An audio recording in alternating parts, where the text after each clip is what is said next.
6 years, over 60 nations dragged into the fight, and more than 70 million lives permanently extinguished.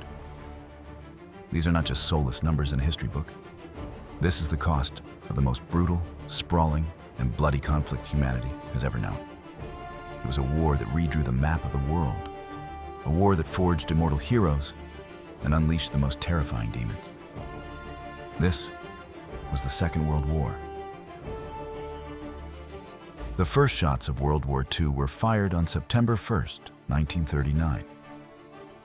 But this war, the deadliest in human history, did not begin in 1939. Its seeds were planted 20 years earlier, not with the sound of a gunshot, but with the scratch of a pen at a peace conference designed to end war forever. This is the story of how the end of one war guaranteed the beginning of the next. 1919, the Great War was over. The victors, Britain, France, and the United States, gathered in the opulent Hall of Mirrors at Versailles, France, to decide the fate of a defeated Germany. The Germans were not invited to negotiate. They were summoned to sign. The document they were forced to accept was called the Treaty of Versailles, and it was less a peace treaty and more a sentence. Germany lost 13% of its territory. Its military was dismantled, its navy scuttled. And then, Article 231, the War Guilt Clause. Germany was forced to accept sole blame for the entire war. To pay for it, they were handed an impossible bill: 132 billion gold marks. It was a sum so vast, it was designed to cripple the nation. And it did. One marshal famously said, "This is not peace. It is an armistice for 20 years."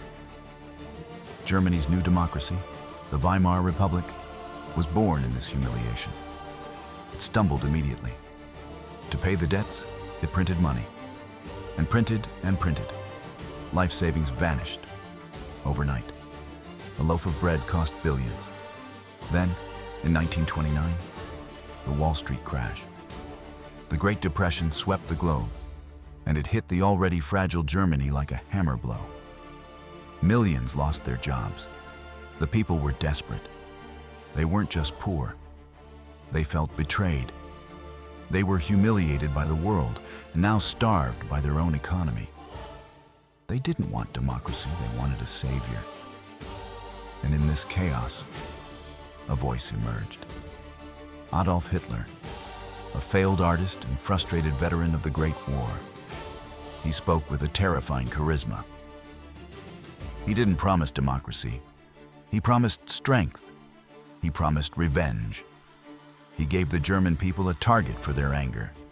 He blamed the Jews, the communists, and most of all, he blamed the November criminals who signed the shameful Treaty of Versailles. In 1933, Hitler was appointed chancellor. He didn't just seize power, he was given it. The German people, desperate for a strong leader, had willingly handed the keys of their nation to a monster, born from the ink of Versailles. Hitler began to tear up the treaty, piece by piece. 1936, he remilitarized the Rhineland. The world did nothing. 1937, he annexed Austria. The world protested, but did nothing. Later in 1938, he demanded Czechoslovakia. At the Munich Agreement, Britain and France, desperate to avoid another war, gave it to him. This policy was called appeasement. But you cannot appease a tiger by feeding it. You only make it stronger. Hitler, now convinced the West was weak, set his sights on his next target, Poland. In a stunning move, he signed a non-aggression pact with his arch-enemy, Joseph Stalin's Soviet Union. They secretly agreed to carve Poland up between them. The path was clear. On September 1st, 1939, Hitler unleashed the Blitzkrieg, the Lightning War. on Poland.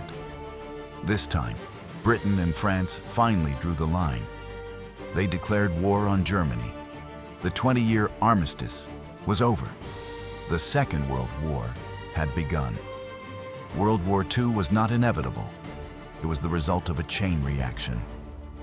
A flawed peace that created resentment, which was ignited by economic desperation and exploited by a madman, whom the world failed to stop. What do you think was the biggest mistake? The Treaty of Versailles or the Policy of Appeasement? Let us know in the comments.